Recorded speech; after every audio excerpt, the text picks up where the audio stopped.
অনেকেই জানে না যে শুধু জন্ম তারিখ নয়, আমাদের নামের ভাইব্রেশনও কিন্তু আমাদের সাকসেস ডিলের পিছনে একটা বড় কারণ হতে পারে।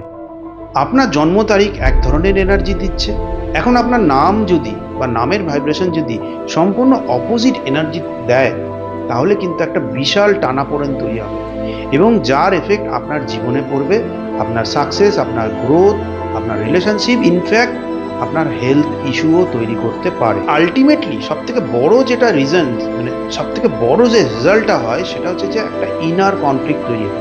তার ফলে ডিসিশন ডিলে হতে পারে, কনফিডেন্স ড্রপ হতে পারে, অপরচুনিটি মিস হতে পারে এবং আলটিমেটলি সাকসেস লেটে আসতে পারে।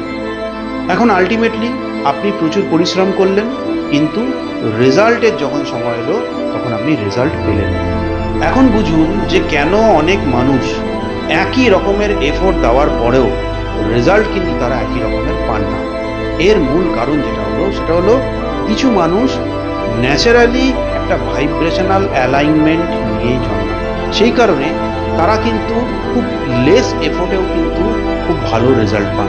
আবার অনেক মানুষ রয়েছে যাদের ভাইব্রেশনাল অ্যালাইনমেন্ট সঠিক থাকে না, তার ফলে তারা প্রচুর এফোর্ট দেন কিন্তু আলটিমেটলি তারা রেজাল্ট কিন্তু সেইভাবে পান না।